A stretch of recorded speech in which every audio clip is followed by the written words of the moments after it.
je pense que tàkk na. salaamaaleykum mbokk internet yi ñuy seetaan ci Bambey TV tey on va plutôt parler d'actualité de ce fait on a sur notre plateau waa ONG Jamra représentant ay seeni représentant yoo xamante ni ñu ngi jóge ba Xombol bu ñu leen nuyoo ba pare dañ leen di bàyyi ñu présenté wu ci mbokk internet yi ñuy seetaan. waaw soxna Maïmouna maa ngi lay nuyu bu baax di la siyaare.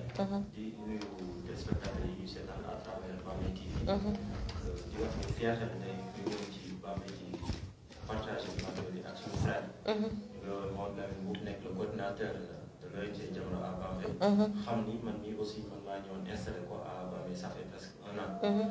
di wax ni maa ngi tudd Cheikh Ahmadou Bamba Faye nekk le coordinateur de l'ONG Jamra à Xombol. nekk aussi le superviseur des Jamra. yàlla def na aussi ñuy tudd Cheikh Ahmadou Bamba Faye nekk le coordinateur de l'ONG Jamra à Xombol nekk aussi le superviseur national des solides au niveau national xam naa kon ma joxaat la kàddu gi rek ci kanam incha allah. ñu ngi lay dalal bu baax sang bi Cheikh Ahmadou Bamba Faye Mouhamadou la ñu bàyyi na nga présenté wu. waaw asalaamaaleykum soxna Maïmouna ñu ngi lay ziare bu baax. di la jaajëfal di nuyu ñu ngi seqal plateau bi muy son frère Cheikh Ahmadou Bamba Faye mu nekk le coordinateur ONG Jamra bu Xombol nekk aussi nga xam ne mooy monté cellule au niveau national di nuyu waa Bambey yëpp vraiment di kontaan bu baax nag si invitation bi mu nekk invitation bu am solo boo xam ne war na fi mën a développer tey ay waxtaan wu am solo ndaxte li nga xamante ni actualité tamit indi ñu fii yaakaar naa tey war na si mën a leeral yu bëree bëri ginnaaw bi nuyu waa Bambey yëpp nuyu tout le département de Bambey. Vraiment comme ni ma leen ko faral di wax Bambey TV dafa nekk télé boo xamante ne toujours dafay dox ci actualité donc tey ñu ñëw ñëpp ñuy suivre actualité bi xam nañ ni affaire maa ngi jéggalu ci wax ji sax affaire homosexualité dafa jugaat ak doole la preuve mooy que jour demi-finale Sénégal kii bi dañoo jàpp ay ñaari waay yoo xamante ni dañ doon def naka sudul noonu ñuy koy woowee acte contre nature ci jumaay Baobab tey ji moom Mouhamadou Lamine Mboup yow lañ ci njëkk wax tey jii waa Jamra lan lañu sentir ci kii boobu. waa soxna Maïmouna bu ñu nekkee ci combat bi ñu nekk ça fait mën naa ne ça fait des années. ñuy xeex li nga xam ne mooy homosexualité. jamono yi waa Jamra ak ànd sàmm jikko yi dugal loi contre pour la criminalisation de l'homosexualité. ñu dem ba nekk ci combat bi ñu xëy un bon jour dégg que ni am na ñaari ndaw yu ñu jàpp ñu nekk ci benn lieu de culte. daal di fa def la nga xamante ni moo nekk li nga xam ne moom lu yàlla gën a bañ. mooy ànd góor ak góor. dama yaakaar ne loolu déception laa ci amee naqar la. ndaxte bu ñu nee Sénégal dëkk la boo xam ne diine moo fi dominé ñu ne 90%. ñuy gis góor ak góor di seq. mu nekk loo xamante ni aussi dafa doy waar. mais je me dis que ni. naqar la wante it dañu ko seq ak ñoo xam ne ay lobby yu am doole. yoo xam ne ñoom capable nañ déstabiliser à tout moment. donc kon xeex bi nekkul rek ne ay benn pàcc ñoo ko war a jël mais ñëpp ñoo ko war a jël en main. parce que bu ñu demee ba tollu foofu gis ñaari ndaw. ñu déglu ci journaux yi ñu wax nañu kenn ki Sénégal la dëkk kenn ki dëkkul Sénégal. donc mu nekk loo xam ne bon pour man. naqar bi ñun ñëpp ñoo ko partagé. ndaxte moment bi ñu toll dama yaakaar ne war ñu toll ci moment boobu. mais bu ñu demee tey ba egsi ci acte yooyu ñu dem ba ñu médiatiser ko mu gën a siiw kon pour man combat la boo xam ne ñi ñu ko seqal am nañ doole te capable nañ def lu nekk. pour man loolu dañuy sabotage la parce que est-ce que réellement sax ñooñu ñu tuddee kenn ki ñu tuddee ko maître coranique. kenn ki mu nekk koo xam ne peut-être ne def voilà daf ko doon faj. kon donc mu nekk loo xam ne ñu xool xam nga ne dañuy laal les points sensibles. xam bu ne maître coranique fii ñun dañ ko jox gëdd bu am solo. maître coranique mooy koo xam ne dafa day jàngale. alxuraan di ko xamle di ko xamle. kon buñ ko taqalee si yenn yi nga xamante ni yàlla moo ko njëkk a bannir. parce que nee na moo nekk acte bi nga xam ne moom la yàlla gën a naqarlu. kon suñ ko gisee si ku ne day jàngale alxuraan donc ak lii ba nga ko defee non je me dis que ne est-ce réellement amul loo xamante ni moo nekk si ginnaaw. man pour man dafa am beneen force bu nekk si ginnaaw bu poussé wala sinon bu manipuler tuddee un maître coranique te fekk du maître coranique. Cheikh Ahmadou Bamba tey jii ñu am information boobu ni que nit ñëpp ñu concentré woo di seetaan match ñoom ñu ngi def naka sudul noonu ci jumaa ak sénégalais li mu wormaalee jumaa. waaw soxna Maïmouna damay sawar di répondre ci question boobu. parce que il est temps que ñu wax ci suñu xalaat. apporter ci ay solutions ak wax position bi nga xam ne moom la ci état taxawee. bi njëkk. mooy gis nga phénomène bi ñu nekk actuellement bu les Sénégalais seetaane maanaam dina salfaañi suñuy valeur salfaañi aussi suñu culture salfaañi aussi li olof naan suñuy aada te boo xoolee Jamra dafa am ñaari ONG yoo xam te ni dañoo boole muy Jamra Mbañ Gàcca Jamra dafa nekk ONG boo xam te ni Abdou Latif moo ko taxawal depuis février 83 Mbañ Gàcca mu nekk beneen ONG boo xam te ni Imam Moustapha Gueye moom mooy nekk le coordinateur ñu boole ko ngir bëgg rek mën a défendre suñuy valeur mais dañoo gis ni moment bi nga xam ni ci leen ni défendre les valeurs yi nga xam ni moom la fi mag ñu baax ñi bàyyi Cheikh Ahmadou Bamba Mame El Hadji Malick ak mag ñëpp gis nañ ni ñi nga xam ni dañ leen di woowee ay borom ñaari tur yi te bokk ci li tubaab naan lobby LGBT ñoom dañoo gën a ñëw di wane seenu ñaawle ndax moment bi ñu wees yaa un mois de cela avant ci campagne yi gis nañ ni waa ONG Jamra ak waa ànd sàmm jikko yi dirigé par un père un frère grand frère ñu koy Ababacar Mbuub ma koy nuyu de passage di wax ni moom ONG yi dañoo boole def benn coalition mu ne 45 ñu jiital nañ ko ñu toog tëju lu mat une semaine ñu bind benn loi benn projet bi ñu ko bindee yóbbu ko ci fi nga xam ne mooy pencum réew mi muy assemblée nationale bi nekkee ñu déposé ko fa ñu gis ni projet boobu dañ ko rejeté léegi yàlla def ci biir rejet boobu coow li bari nga gis ni avant loolu état recevoir na fi en même temps ci biir Coupe d'Afrique bi ay imam ñoo xam te ni laalewuñu ak les 45 ONG yooyu nga xam ne dañoo jug ngir loi boobu ñu mën ko yóbbu ci assemblée pour ñu criminaliser ko de ce fait ñi état recevoir laalewuñu ak lenn ak les 45 ONG yooyu noonu parce que tey boo xoolee j'en profite ma ci nuyu le président de la République Macky Sall parce que il est le président de tous les Sénégalais loolu yàlla moo ko defal mais la Ligue des imams bi nga xam ni imam Ahmed Dame Ndiaye moom moo ko jiite xam ni c'est un membre clé de ànd sàmm jikko yi pourtant état bi muy recevoir mënoon na koo woo parce que projet de loi boobu ñu bind moom ci ñu ko doon toog di ko xalaat ci la bokk nga ñëwaat ci la Ligue des imams aussi bi nga xam ne dirigé par Thierno Madani Tall xam ni benn kilifa la ci yoon yi nga xam ni ñoom ñooy nekk ci yoonu Tijaaniya tey moom c'est un membre technique de ànd sàmm jikko et Jamra pourquoi pas état mu ne woo ñooñu ñu gis ni ci loolu lépp it Macky Sall waxaat ci biir waxam ni man tant que maa ngi nekk le président de la République du Sénégal kenn du ko mos a daganal loi ba ñu rejeté ko assemblée nationale président yi ñëw daal ni man du ma mos a daganal ñu retourné tegaat ci le président de la République waxaat ni ñum amul ak ngóor jigéen ñi amuñu ak état problème c'est parce que mooy transaction yi ñuy def ci entre la diplomatie mission diplomatie loolu mi ngi dox mais mu ni Sénégalais ñoo am problème ak ngóor jigéen kon ñun nous les Sénégalais ñun ñoo mën a régler suñu problème ak les ngóor jigéen nan lañ ko mën a régler mooy kurom li am kroog ci juma boobu bu fekkoon ni Sénégal dañoo dem fekk leen fan nekk jàpp leen duma leen ban son wala ñu rey leen boobaa état dina jël ay disposition ndax mosoo gis benn homosexuel boo xam ne def na benn affaire ñu jël ko yóbbu ko ci kaso bi tëj ko te doole diñ ci am ci réew mi wax dëgg yàlla dafa jéggi dayoo li ñuy wax nag mooy je lance un appel à travers li ñu bokk ci ONG Jamra di wax ni pour que suñu problème mën a régler il faut que Sénégal yi kilifa diine yi jàppale ñu te gis nañ ni kilifa diine yi à vrai dire ñoom ñëpp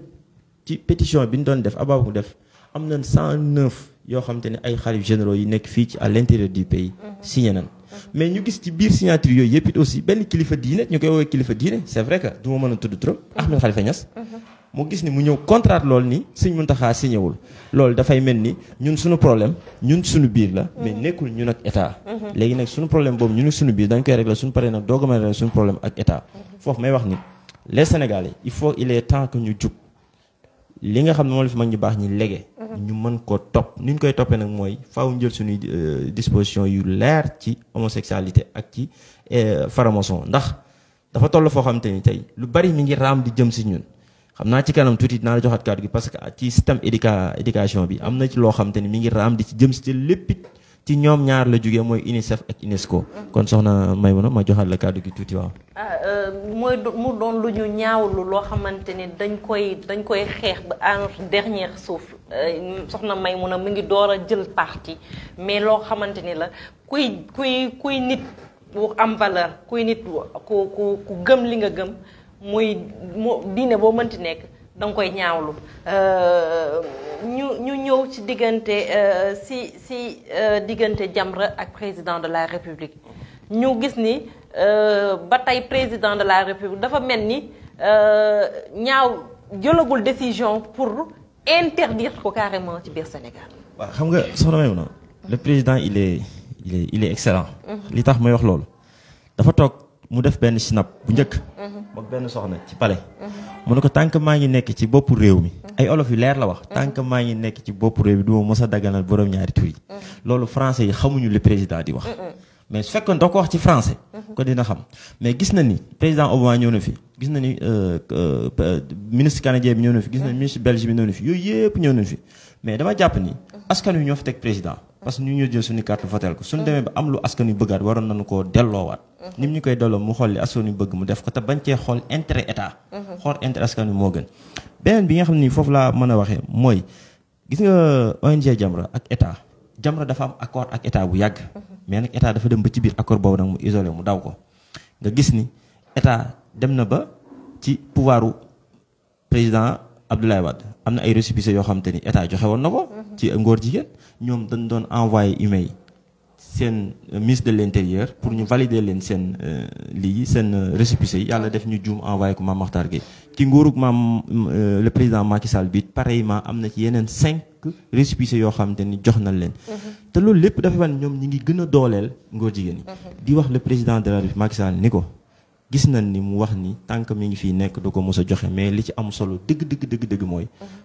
askanu Sénégal li ñu bëgg mooy mu criminaliser ko ni nga xam ni noonu la ko askan yu bëggee la solution bi nga xam ne tout dama ciy laal avant que ma la jox kàddu gi. di wax ni boo xoolee association yi nga xam ne mooy bi ëpp doole. ci ngóor jigéen 635 membres la amee.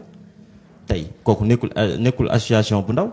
te teg ci mooy doomu jullit moo ko jiite ku ñu woowee Jaaji Diouf te kan moo ko livré mooy li ñuy wax la direction générale de l'administration du ministre de l'intérieur ñoo ko livré c'est très important que li ñuy wax. parce que xam naa ni au niveau national ñëpp ñu ngi seetaan te bu ñu waxee loo xam ne waruñu koo wax ay kilifa ñi ci dëkk bi mais nag di waxaat état ni ko nit ñi def ba bu nit sàccee wala nit wax benn erreur politique ñu sanctionné la verbalement sanctionné la judiciairement war na noo sanctionné ngóor jigéen ñi maanaam bu sanction bu tar parce que dañ toll foo xam te ni nag suñuy jikkooy doom mi ngi yàqu parce que benn mooy léegi on s'habille par rapport que ñu ngóor jigéen ñi habillé woo léegi ñu ngi utiliser ay parfums yoo xam te ak seeni couleur te loolu lépp ñun dañ leen gën a def dañ leen gën a promouvoir kon nag di waxaat état ni ko éducation bi na ko veiller na ko sécuriser. beneen bi nga xam ne foofu laa ci mën a waxaat tuuti mooy gis nga ànd sàmm jikko yi ak Jamra ñu bëri dañuy jàpp ni dañoo ñëw di opposé wu ak état ngir ànd ak beneen opposition bi non loolu c'est faux parce que tey ñun ñi di wax ni ñun soo xoolee état leen gën a jigee que ni opposition bi. mais sañu ñu wane suñu appartenance politique. kon duñ toog fenn di laale lenn kon may wax Sénégal ni leen ànd sàmm jikko yi ak ONG Jamra c'est des personnes yoo xamante ni ñoom dañoo ci neutralité la ñuy doxee ànduñu ak état ànduñu ak opposition wax askan wi lan àndal. lépp loo xamante ni gis nañ ni askan wi moo ko bëgg nañ du dox ci jëm ci loolu te duñ ci xool lu neex nit ak lu naqari nit kon xam naa ma joxaat la kàddu gi tuuti rek. Mouhamed Lamine ñu gis ni que président de la République dafa mel ni dafa ragal ñeenee moo tax bëggul wax bu baax ci affaire homosexualité. bon xam nga affaire homosexualité. dañ ko njëkk loo xam ne Sénégal peut-être mën naa ne yàgg nañ ci génne lu wax.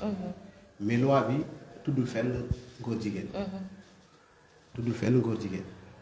mais bu ñëwee nag ba tey jamono bi ñu koy bind xam nga boo gisee président ne du si wax. xam moom yaakaar naa recevoir na imaam ak ulema yi. mu ne moom du si wax ndax parce que ñoom li ñu si wax rek doy na. wante dama ne. président dafa yaakaar ne xanaa dafa càmburu mbir yi wala dafa liiru mbir yi. parce que ñoom loi bi nga xamante ni ñu ngi ko voté au Sénégal. yàgg c'était en 1942. 42. c'est en 1942 lan ko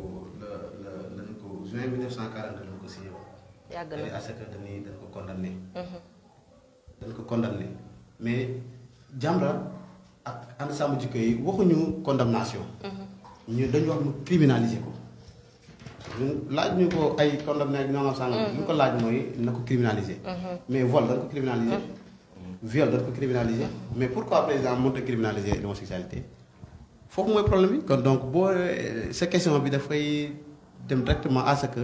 ndax lan président na ko laal. parce que tey jii sama frère wax na ko sànq dafa am benn agenda buy déroulé aussi au Sénégal muy agenda LGBT. mu nekk agenda boo xam ne ñu ngi ministère yëpp biir Sénégal ñu ngi ciy dox. ñu yor ko. démb ma seetaan benn émission ñu ne à ce que lii président yëg ko man sama di kon nag jot ñu tiit il est grand temps ñu tiit suñu bopp. le gardien de la constitution bu demee ba agenda LGBT di circuler ci biir assemblée nationale di circuler ci ministère yi mooy la question du genre ñooñu le président yëg ko je me dis que il est grand temps que ñu tiit. ndaxte kon ñun ki ñu jox pour mu garder ñu ki ñu jox tey jii pour mu yore suñu sécurité réew am na faay. wala sinon mu nekk loo xam ne dafa complexe. te man sax complexe président laa ko mën tuddee mais man je me dis que ni engagement yi mu wax li mu wax moom la engagé ñun engagé ñun parce que yàgg nañu di tenir promesse te di wax te du tenir langage. donc kon ñun mënuñu focaliser benn yoon ci li nga xamante ni moom la président yi wax mais li nga xamante ni dañ koy laaj moom c'est simple.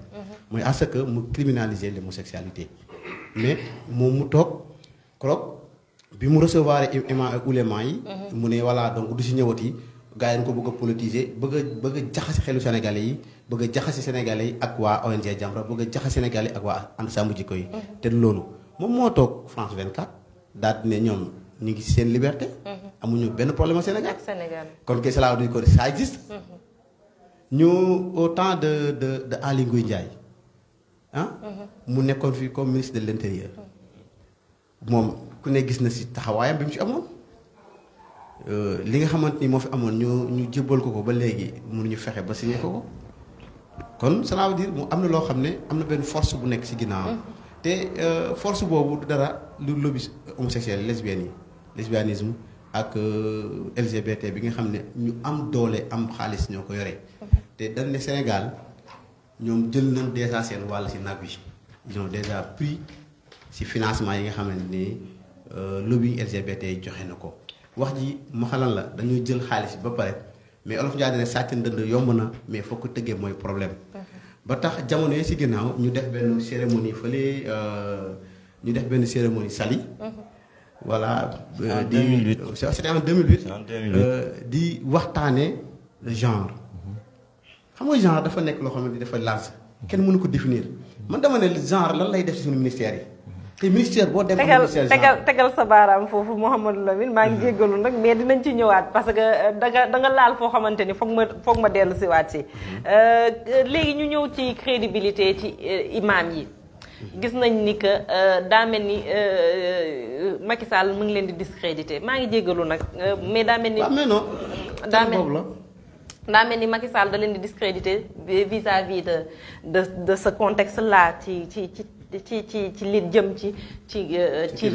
ci criminalisation de l'homosexualité. bon man je n'ai rien contre les imams ñi nga xamante ni recevoir na leen. mais man j'aimerais à ce que bi mu leen recevoir mu boole ci ànd sàmm jikko yi pourquoi boole leen ci. mais ñoom ñoo porté le combat ak Jamra. pourquoi bu wóot imam Makhtar Gueye pourquoi wóotu Massamba imam Babacar Mboup mais pourquoi woowu leen. mais dafa dem tànn ñi ko neex ñi nga xamante ni bon mën naa ne la mu wax totalement dañ ko d'accord. te ñoom ñi fa demoon ñoo la gën a xam ay la yéwén que ni suñu borom dafa bannir l'homosexualité daf ko bind si Alxuraan daf leen tëkku kon tout demee ñoom bu leen recevoir peut-être na mu waxee ak ñoom parce que xam na nu bon palais ku fa dem tamit bon jàkkaarloo ak président boo amul benn ndëgër laay bi non lu mu wax da nga naan waaw lu mu wax mais pour man ba muy wootee dafa war na woo ñi nga xam ne ñoo porté le combat imam Makhtar Gueye imam Babacar Mboup moo ne boo boole leen si waxtaan bi mais su tànnee ay imamam ba ma dégg sax si imam ñoom ñu ne voilà léegi ñoom buy defal ay serment si jàkka yi dina défendre l'idée du président de la République non je me dis que ne ñoom bon bu fekkee ne àgg noonu foofu non ñu ngi trompé lourdement ñu ngi trompé lourdement parce que dans aucun cas moom pour mu criminaliser ko moom loolu loo xam ne obligation la te forcément daf koy criminaliser mais li si doy waar rek ña nga xamante ñoo fa demoon mais pourtant ñoom signé nañ loi bi bokk nañ ci Imam Babacar boobu nee na yóbbul na leen dossier bi une semaine ñoom ñu vérifier ko ba signé ko daal ne ñoom d'accord nag ne dañuy criminaliser loi bi ànd nañ ci xam nga aussi nit ñi dañuy jaawale criminaliser mooy lan criminaliser du rey parce que Sénégal tollu fu muy reyee amul loi bu mën a rey mais criminaliser mooy gën a doole gën a dëgëral loi bi nga xam moo fi nekk maanaam ku ko defati ñu yokk peine bi yokk daan yi mais loolu rek lañ ko laaj mais kon su bëggee indi jaxasee imaam yi jël imaam yi ak imaam yële pour man loolu jaxase la te dañu toll si moment boo xam ne waruñu may président sens boo xam ne wala waruñu ko may occasion muy réeral Sénégalais yi di bluff Sénégalais yi mais moom ne la jullit la ah non dañ ne jullit la dañ ne lii dañ ne suñu borom daf ko bannir bokk ci alxuraan te damaa yaakaar ne les vérités religieuses c'est des vérités hermétiques dëgg yi alxuraan moom kenn mënu ko changer kenn mënu si yokk kenn mënu ko dindi yàlla wax na ne daf ko bannir daf ko dàq moom jullit la donc dama yaakaar ne ki mën a criminaliser vol ki mën a criminaliser viol waaye ay la yow na war nga mën a criminaliser homosexualité pour dire rek dafa jot sax vraiment dafa jot dafa jot sax ñu ci dellu si waat ci Cheikh Ahmadou Bamba mu mel ni est-ce que président jugut ci xaaj nitu diine Sénégal yi ci question boobu waaw soxna May non xam naa président moom jugul pour xaaj nit yi diine Sénégal yi mais li bëgg nit yi diine yi Sénégal yi bëggoon mu def ko loolu la deful parce que dañ la preuve mooy gis nga Olof Njaay dañi wax feeñ te lu yëngu la ko yëngal ëpp doole boo xoolee imam yooyu ñu recevoir oon laalewul lenn ci mooy ñi nga xam ñoo jugoon criminaliser loolu mais dama jàpp ni ñoom imam yooyu dafa dem mu ñuy woowe waa años ay dégg ñoom bu ñu demee ba ñëw te imam Moustapha jiite ko wax dëgg yàlla waroon na noo xam li askan wi soxla ñu wax ko le président de la république parce que le président de la république et puis dafay gouverner ak li nga xam ne moom moo méngoog ak état am mais du xool nag souvent li nga xam ne moom la askan wi soxla foofu damay waxaat ni gis nga Jamra xeex bi ñuy xeex nii dafa yàgg gis nga c'était en 2007 la loi de Latif bi fi newoon ñu bëggoon a criminaliser drogue c'était comme ça booba Latif mi ngi nekkoon député à l'Assemblée nationale tey xeex boobu foofu mu toll foofu lañ tollaat élection législative mi ngi ñëw Jamra dina coaliser ak benn parti politique pour am doole biir Assemblée nationale mën a taxaw li nga xam ne moom la fi mag ñu baax ñu bàyyi mais nag nekkul ni Jamra dafa am un membre boo xam te c'est un politicien non Jamra def politique beneen bi topp mooy il faut que imam yi Sénégal ñoo mën a taxaw ñu posé wu ñu xam ni le président de la République wax dëgg yàlla wax na li mën a wax mais dafa am loo xam dafa des te mënu ko wax parce que gouverner c'est pas facile xam nga boo xoolee Macky Sall moom moo jiite République du Sénégal te dañ ni le Sénégal est une république laïque mais laïcité boobu wax dëgg yàlla fi ñu toll nii ñu ngi koy dundee à 2% mais dundewuñ ko sax lu mat 10% dañ dem ba toll foo xam te nag dañ naan liñ bëgg ci jigéen bëgg ko ci góor bëgg ko ci ndaw ñi wax dëgg yàlla mooy défense des valeurs culturelles léguées par nos vaillants ancêtres bu njëkk dama jox benn message soxla si avant Cheikh Ahmadou Bamba Mame El Hadji Malick ay lajjoor ñoo fi newoon ay buur si ñooñu te ñooñu ay héros lañ leen daan woowe ci jom lañ daan dunde ci ngor ak ci fulla ak ci fayda tey ñu dem ba gisatu ñooñu ñu am ñoo xam dañ ñooñu indil ñu diine indil ñu lislaam ñuy waye ci ñooñu ñu bàyyi fii li nga xam ni moom buñ ko toppee rek duñ am benn loraange ci li nga xam ni foofu lañ jëm tey ñu dem ba ñoo xamante ni yàlla dafa leen di bind nga nekk góor sama nekk góor yàlla bind jigéen nga ni man tey damay jël jigéen teg ko ne sama moroom góor laa soxla wala sama moroom góor laa bëgg a jëfandikoo bëgg a ñëw di salfaañe loo xamante ni wax dëgg yàlla day yàq suñuy valeur loolu duñ ko nungu te la preuve maa ngi lay wax sànq na la boo xoolee léegi ci jamono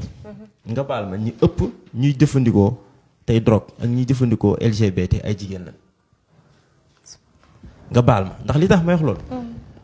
ay preuve yu leer nañ lañ ci am beneen bi ci topp mooy gis nañ ni association bi nga xam ni ñu koy woowee Sourire de Femme pourtant jigéen moo ko jiite ñu koy woowee Ndeye Kébé te am na récépissé national Ndeye soo ko déggee turu Sénégal Kébé soo ko déggee santu sénégalais la kon bu gaawul ñu wax ñu dox ci sénégalais jàppale ñu man dama jàpp ni ni nekkee ñun nii ay ndaw nekk ay coordinateur régional fekk ni ndaw yëpp dañoo jug ñu nag kenn ku nekk dëkk ba nga nekk village ba nga nekk fa coordinateur nga fay défendre les valeurs bu yàggee ngóor jigéen dina wàññeeku mais dañ dem ba toll foo xam te ni les écoles les espaces publics ci les rues foo jaar seen couleurs yi moom mooy flotter promouvoir bi day gën a yokku te xeex boobu ñuy xeex bu ñu toogee seetaan rek dina dem ba dina salfaañi lu bari suñu éducation suñuy doom may waxaat ni Jamra ànd sàmm jikko yi ak yeneen ONG yëpp tey seen but mooy lan mooy fexe ba ngóor jigéen kenn du fi amee doole. parce que soxna si la preuve droit de l'homme am na yeneen droit yoo xam ne am na mais tey dañ dem ba ngóor jigéen tey boo amee moom problème sax tey ci dëkk bi mooy am pouvoir bu demee ci état yow du am benn pouvoir. sañ-sañ bi nga xam ne moom lañ am sax yow ñun doon ko am te pourquoi pas ñun ñi nga xam ne ñu dëkk ci dëkk bi maa ngi dëkk bi nekk ay jullit am comportement boo xam te ni bu légitime yow nga ñëw am problème ak koo xam te ni borom ñaari tur boo ñëwee boo waxee dañ laa la noppil tey boo defoon benn erreur en communiquant rek si Bambey TV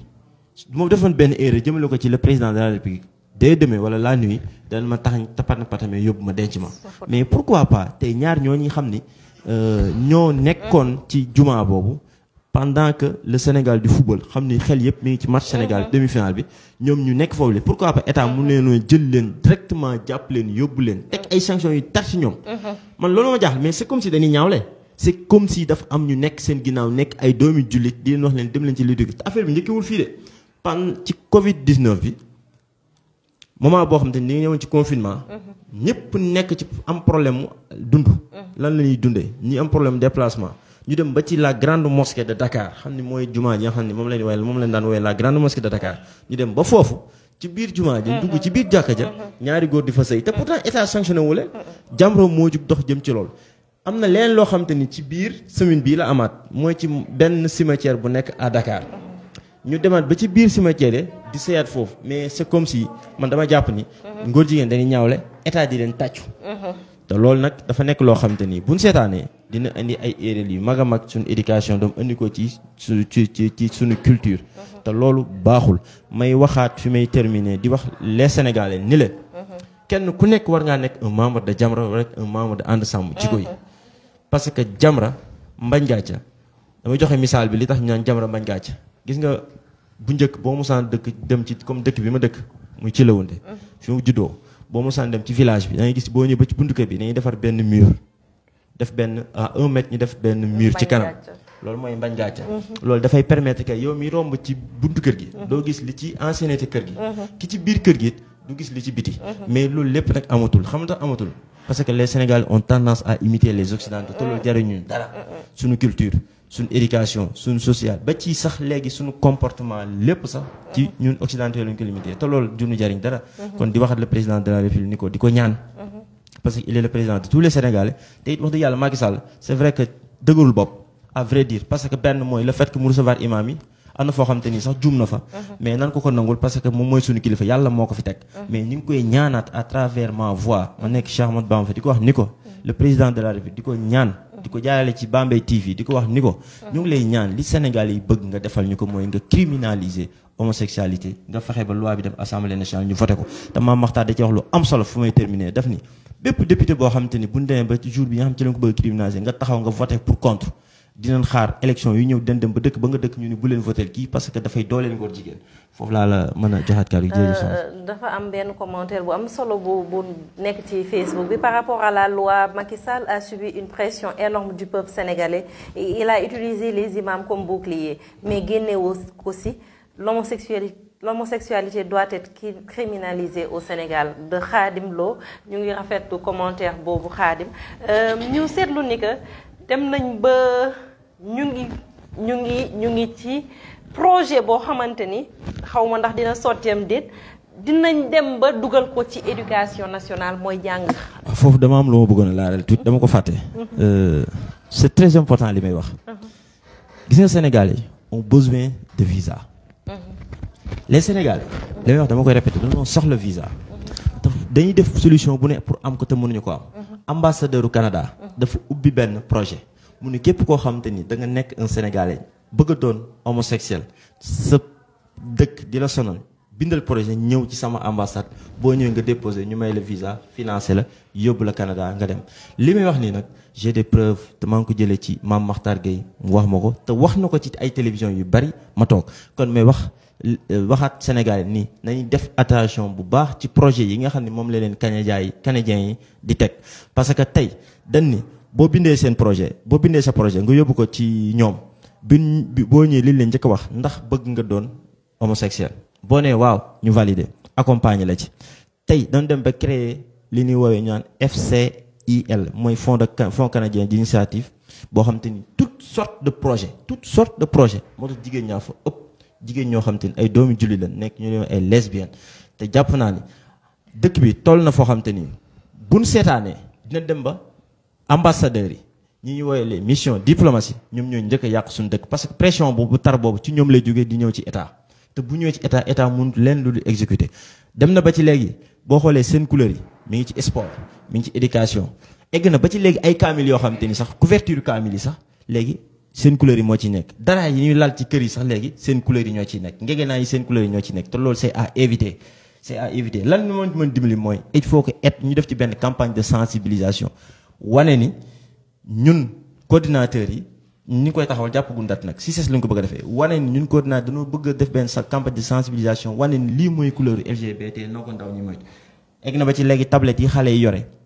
da ngay gis ni boo nekkee sa kër toog ak sa doom boo ñëwee di am gan da nga naa ko jëlee tablette dem toog ne xale bu jëlee tablette lan lay stan ay Mickey lay stan Mickey yi muy stan dañ ciy promouvoir LGBT ak signe franc-maçon xale bi day dem ba culture bi muy am bu génnee demaat ci biti école bi ñu koy jàngale culture boobu muy indiwaat ci kër gi bu ñëwee lañ koy jàngal ci école bi ak culture bi nga xam ne moom mooy culture traditionnelle du wutee ak du bokk ak bi mu yore mooy waral xale bi bu papaam waxee mënu ko papa waxoo dëgg mooy waral xale bi su màggee du xam dara ci ay valeur am kon soo xam naa ni ma bàyyi la sa question nga eggale dama bëggoon a leeral waaw li nga wax am na solo lool ndax man sama doom bi dafa jékki-jékki seetaan benn film mu ne ma yaay lu tax diw xaw ma xamatuma ban film la mu ne ma lu tax diw ñaari papa la am te amul yaay mu xam naa affaire bi da koo jaaxal ndax moom li ko entouré yëpp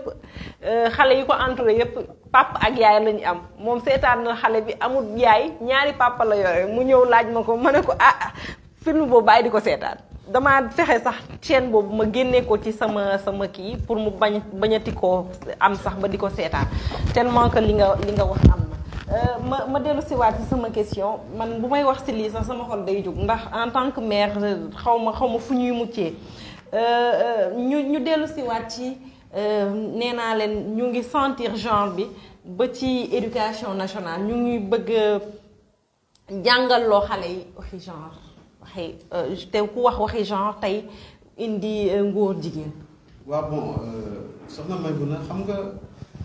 mooy li may wax léegi rek. gis nga dañuy yor un état très complexe. man je n'ose le dire parce que dafa complexe.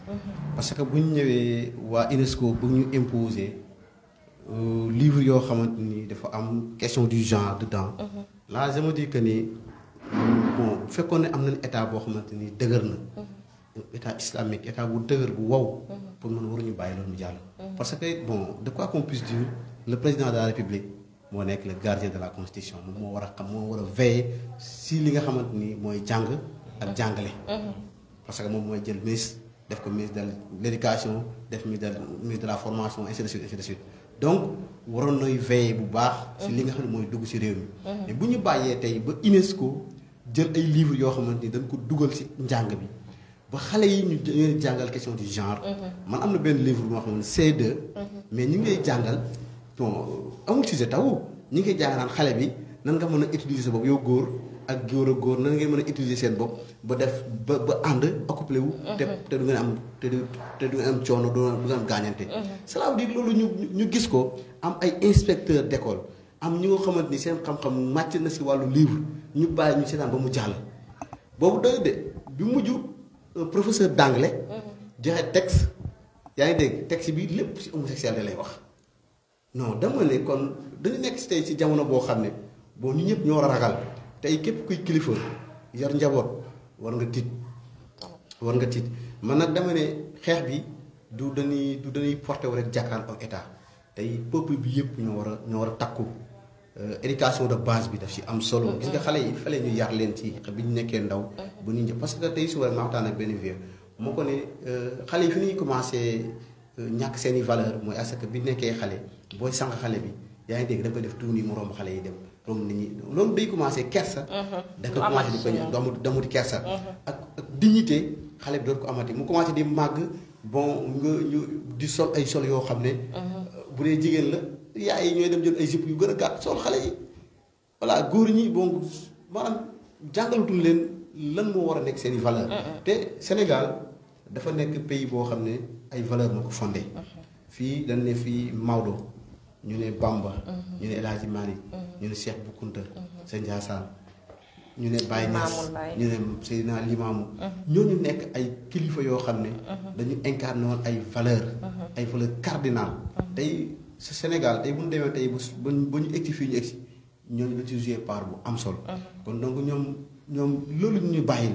war ñu mujjee poussé bi ñun mu réer mais dama jàpp ne ñu ngi koy mujjee poussé bi commencé réer ndaxte éducation yi ñu bàyyi loon comportement yi ñu bàyyi loon dañu commencé di perdre suñuy valeur loolu nag tubaab bi dafa muus parce que bi ñu abolir l'esclavage bi ñu abolir l'esclavage ba jëlee fii li nga xamante ni mooy moomeel ba ñu am suñu indépendance bon indépendance soi-disant indépendance parce que on n'est pas indépendant donc indépendance boo xam ne moom bon en fait ñooy wax moo bi nii rek mais administrativement mais ñun on sait en âme et conscience que nous ne sommes pas indépendants wante bi ñu moomee suñu bopp pour man li ñu ratee mooy dañoo war a tëggaat beneen façon sénégalais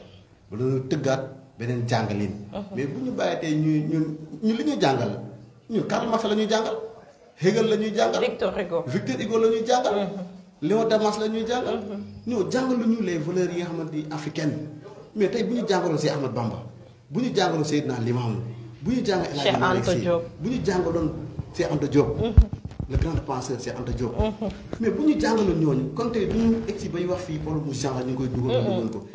parce que su boobaa dina fekk ñu préparer l'enfant dès le bas âge mais bu ñu la préparer wul ba nga màgg mën a demal sa bopp nga gis koo xam ne ndax bari doole mën a suppeeku mën a defee côté bu nekk pour détourner la muy téléphone portable yi nga xam ne léegi xale yu ndaw yi sax ñoo ko yoree nga xam ne lu nekk ngi ci c'est un mal nécessaire le téléphone portable c'est un mal nécessaire comme Senghor l'a dit la colonisation c'est un mal nécessaire mais le téléphone portable c'est un mal nécessaire mal la boo xam ne mun ñu ko ñàkk wante war nañu di contrôler xale yi njàng bi aussi pour man professeurs yi jàngale ay jullit la ñu parce que boo nee jullit nag bu la musulman bi chrétien ci la bokk ñëpp ay jullit ñoom ñoo war a nekk les premiers combattants ñoo war a xool li ñuy jàngale parce que bu la joxee livre war nga diagnostiquer livre bi vérifier livre bi observer ko analyser ko xool loo xam ne moo nekk dedans loo si gis loo xamante ni peut-être jàpp nga ne lii kat bokkul ak li nga xamante ni selon les valeurs léguées nga teel ko signaler ñu mën ko yóbbu si kaw pour ñu mën a gaaw taxaw loolu wante it weñ nga ma ngay bañ sa mbajaxaan nga ña nga xamante ni ñoom ñoo war a contrôler ñi nga war xam ne tey ñoo war a tere ñi nga xam ne tey ñoo war a teg mbiri si yoon ñoom ñoo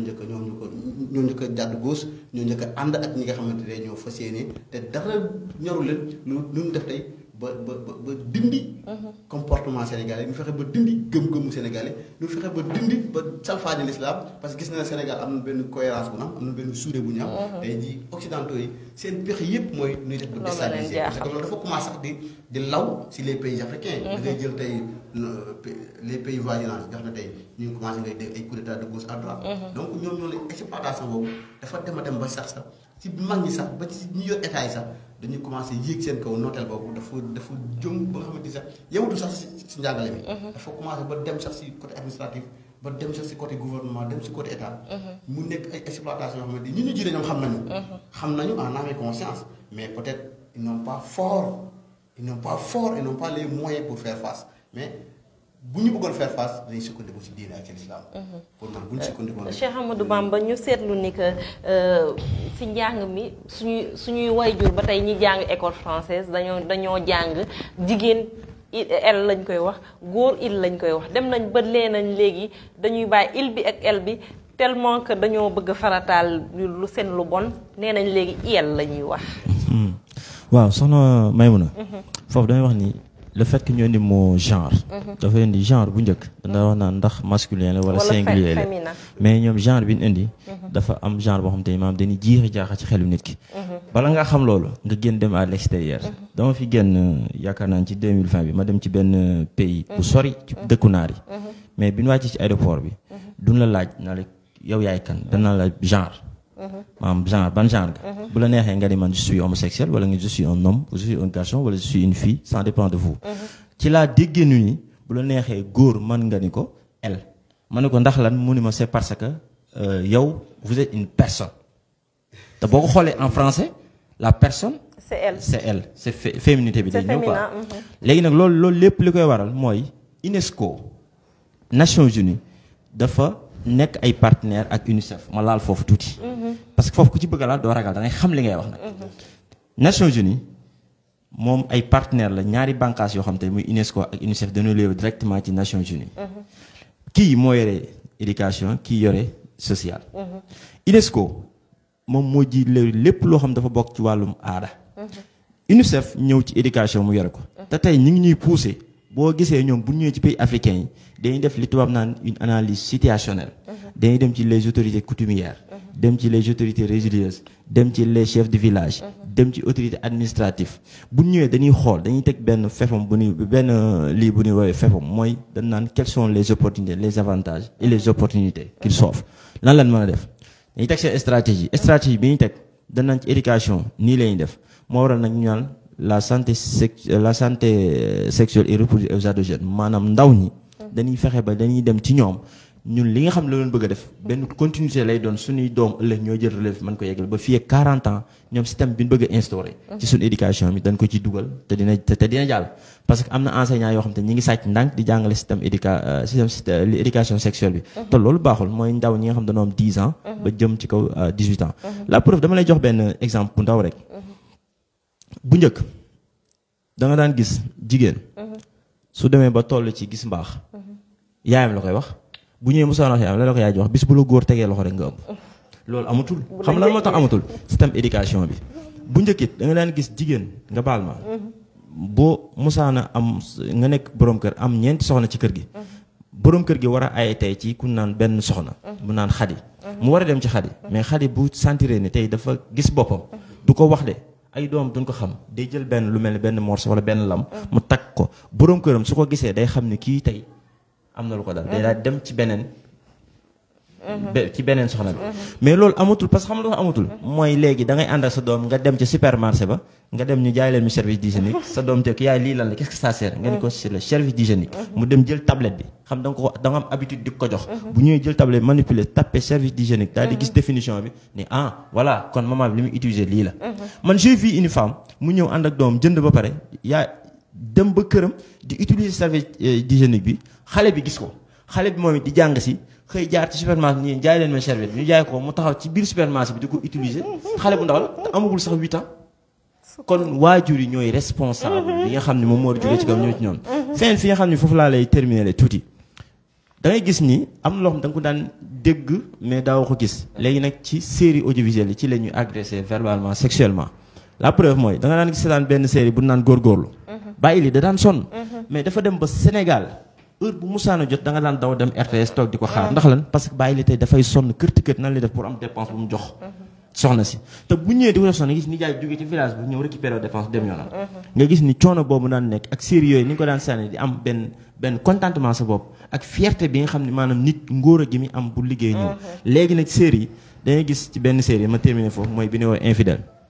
benn soxna mi ngi toog tudd Maam Jaara yore benn bouquet mais bouquet bi ci ginnaaw nii boo xoolee couleur LGBT moo ci nekk mi ngi muuru te Maam Jaara boo ko déggee sa xel lan la lay jox soxna Jaara bu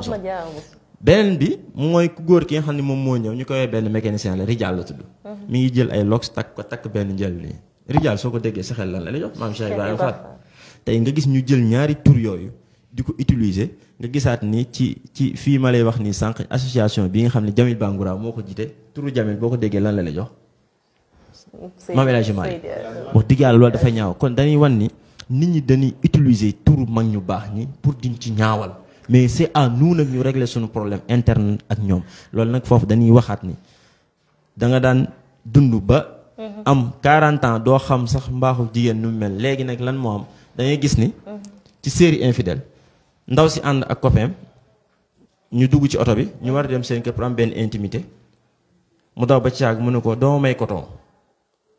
mouchoir amoo mouchoir mu ne ko xëccal mouchoir mu xëcc mouchoir bi jël ko utiliser ko ci kanam ñu wane ko ñii ci écran xam nga loolu mën nanoo dund ba dee ndaw ñi duñ ko gis te duñ ko gis mais loolu dafa ñaaw trop ci télé boo xam te ni doomu jullit moo xam beneen bi topp mooy Jamra def ñaari plainte benn bu ñu yóbbu ko ci cinématographie benn bu ñu yóbbu ko ci CNRA bi ci CNRA jàll mais bi ne cinématographie jàll lan moo waral loolu CNRA état moo ko jiite Babacar Diagne moo fa nekk mais dem nañ ba ne mun léegi série boobu dindi nañ ko mais dindiwuñ ko ci plateforme yëpp dañ ko dindi ci télévision mais mi ngi daw ci YouTube bi te mi ngi daw ci beneen chaîne boo xam te ni chaîne privée lay doon kon dañuy wax ni état mooy responsabilité li nga responsable de tout ce qui se passe dans l'internet de tout ce qui se passe aussi ci audiovisuel fi may terminer mooy di waxaat encore le président de la République parce que duñ tàyyi di ko ñaan ndax moom la fi yàlla teg tant que mi ngi fii nekk dañ koy ñaan te kilifa boo koy ñaan danga koy neexal am na ñoo xam te nag dañuy ñaan di forcing man ma jàpp ni li nga bëgg ci nit ki dama doon si kilifa da ngay naxtaante ak moom ba may la ko su ko defee ñu koy ñaan audiovisuel ak ci internet bi ak ñi nga xam dañuy nekk ci internet di manipuler nit ñi di saaga di yàq bien jàmbur ku dugg ñu saaga la loolu lépp ñi ngi ñaan président loo ci mën a gaaw nga gaaw ci ndax ñun Sénégal xamuñu woon loolu ndax bu njëkk liñ xamoon mooy ndaw topp mag jiital xale ñu loolu lañ xamoon mais loogu fi mu toll ni amatul kon xam naa soxna Maymuna ñu ngi jéglu baax ci kàddu yu guddi yeeg yooyu noonu non wax dëgg yaa ngi ñuy jàngal loo xamante ne sax man xamuma ko woon parce que man série yooyu du ba ko seetaan émission bi moom wax dëgg dafa xaw a dafa metti sama xol maa ngi mer sans le vouloir sama xol baa ngi jóg tellement que on est en manque de repères tey jii daa mel ni loolu la ñuy jooy ñun ndaw ñi ak futur yi nekk suñu ginnaaw daa mel ni on est en manque de repères te pourtant manqué wuñu repère Sénégal li ñu am li gën a fort ci Afrique mooy ay repères ay modèles ñoo xamante ni tey jii bu ñu leen xoolee ñu jàng seen histoire lu baax rek la ñu ciy jëlee te ku leen topp incha allah rabbi doo réer mais nag léegi est-ce que dinañ leen topp c'est ça la question voilà donc Mouhamadou Lamine Mboup sa dernier mot. bon xanaa di ñaawlu rek li nga xam ne moo nekk di am. parce que dañu nekk ci jamono boo xam ne jamono tiit la. man damay rappelé wu am na benn gàmmu. Kaolack en plein gàmmu bon ñu bett ay góor jigéen ak góor ñuy def seen mariage ñuy célébrer seen mariage ci jour Mawlud mu nekk jour boo xam ne jour la boo xam ne jullit yëpp ñoo koy màggal. ñuy màggal kan sangu-sang yi Seydina Ahmed ñu fekk ay góor ak góor ñuy célébrer seen mariage te dara mujj si. kon te le président de la République il est l'homme le plus informé gis nga li ñuy wax nii ci téléphone yeeg internet beeg lépp xam na ko xam na lépp xañ na kay dafa xam bàcc kon donc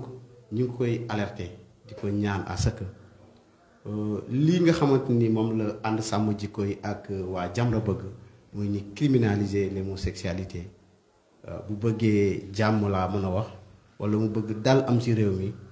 ni mu criminaliser terrorisme na ni criminaliser homosexualité ni mu criminaliser vol na criminaliser noonu homosexualité ni mu criminaliser viol na ko def mais pourquoi mu mën a criminaliser yooyu yëpp te mënu ci boole homosexualité mais ndax lan bëggu da laal wala si na pomme de terre bu tàng la bokk kon mu neex mu naqari dina ko saaxami mooy na ko criminaliser waaw di kontaan bu baax ci dalal bi nga ñu dalal mu nekk émission boo xam ne liñ ci bëggoon wax lépp bari na mais peut-être le temps nous est compté di remercier waat bu baax rek Ndiaye bi nga xam ne vraiment bi ñu ko yëgalee dalal bi vraiment da ko rafetlu dalal ñu yow it dëgg bi ñu la fekkee nga dalal ñu voilà ñu def émission bi ci jàmm di remercier bu baax mon frère Cheikh Ahmad Bamba bi jógee ba Xombol nekk le coordonnateur bu Jamra ñëw fii nekk ki nga xam ne aussi mooy monter les cellules au niveau national kon donc mu ñu def di ko rafetlu di yëgal nag waa askanu Bambey à ce que ne coordination bu Jamra bu Bambey mën na fi ay combat bi ñu investir combat bi ñu fi njëkk xam naa dañu ma may tuuti ma ñëw si dama ko bëggoon a fàtte combat bi ñu fi njëkkoon a mëne mooy ñi fi doon jouer jeu hasard yi ñi nga xam ne ñoo nekkoon si marché bi chaque lundi di yor enveloppe yi boo dikkee di kaar jigéen ñi naan leen voilà boo duggee di nga jouer di nga gagné donc Jamra ñoo leen fi jëlee suñu premier combat ñoom la ñu attaqué dal seen kaw ba yóbbu leen gendarmerie yóbbu leen police ñu arrêté leen ba ñi ngi ñu denc ñi ngi Diourbel ñu denc leen foofu parce que doon nañ leen peine suñu deuxième combat moo nekkoon à ce que xale yi nga xam ne dañ leen di teg ci sareet yi taxawaalu ci mbedd yi donc te ñuy wër di dawal sareet ak nekk xale ndaw seen place wax dëgg moo nekkoon école ba seen place wax dëgg moo nekk daara ja loolu aussi jëloon nañ ci ay mesures ak bar clandestine yi nekk biir Bambey te mu bari fi loolu nag ñu ngi ciy liggéey aussi le 20 ñu ngi waa Bambey yëpp marché pacifique bi nga xamante ni waa ànd sàmm jikko yi ak waa Jamra ñu ngi ko woote Dakar comme mun ñu dem Dakar ñu ngi waa Bambey yëpp à ce que le 20 ñu génn ñu wax suñu président à ce que mu criminaliser li nga xamante ni mooy homosexualité. merci beaucoup jërë ngeen jëf. incha allah le 20 février. c'est le 20 février. incha allah si à Bambey. incha allah Cheikh Ahmadou Bamba daa mel ni émission bi li si des bëreetul li ñu mayoon ci waxtu daa mel ni mi ngi ñuy xoj sa dernier mot. waaw sama dernier mot mooy di la remercier parce que boo présenté wu loon émission bi kon émission bi du neex quoi te man j'aime bien que jigéen di toog ak ñun parce que ko defee parité day mën a am.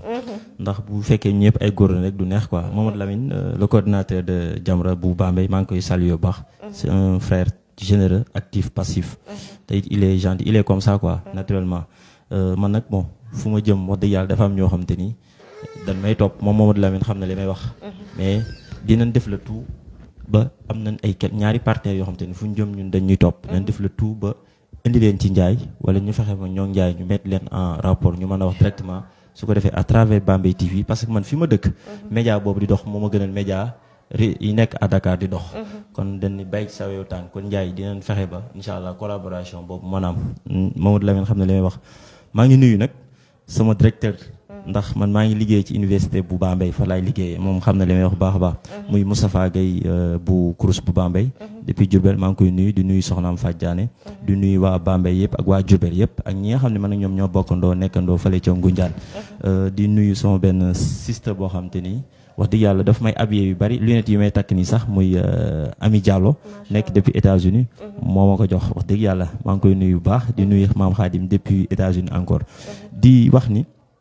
dafa toll foo xam te nag benn message bi ni terminé mooy marche pacifique lan wax marche boo xam te ci jàmm ak salaam xeexuñu sànniwuñu defuñu dara àndandoo dox ñaan le président de la République le 20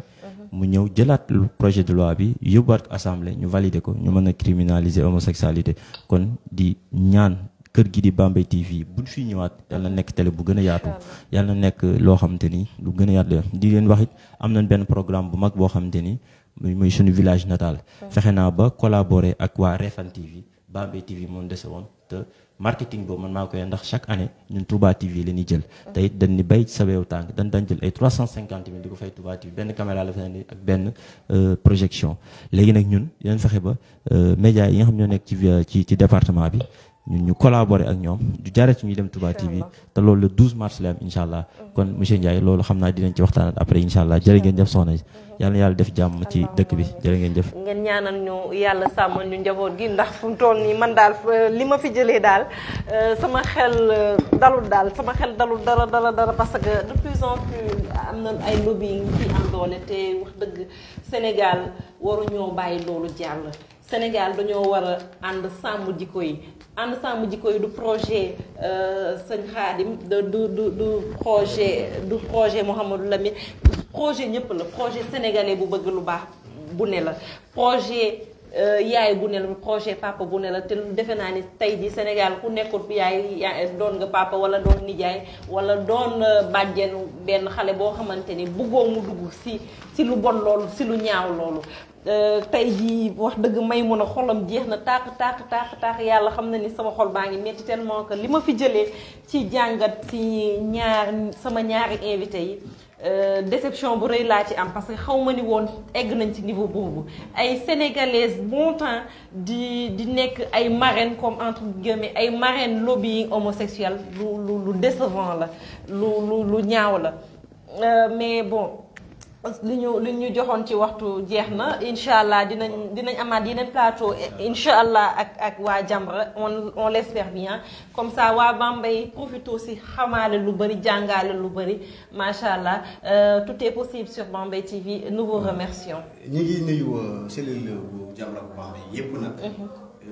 yëpp nga xam ne maa koy coordonné. ñu may message de ñu ngi koy suivre en direct. macha allah di nuyu sama benn cousin bu nekk ba Amérique Aliou. ñu may envoyé message de ñu ngi koy suivre en direct. ñu ngi koy suivre en direct. ci cellule Jamra bu Bambey nuyu na leen ziar na leen seen liggéey rafet na macha allah. yéen moom jógu leen di wax rek mais yéen a ngi liggéey boo xam ne liggéey bu am solo la merci beaucoup. parce que Bambey TV ñëpp a koy seetaan dans les 4 coins du monde ñëpp a koy seetaan macha allah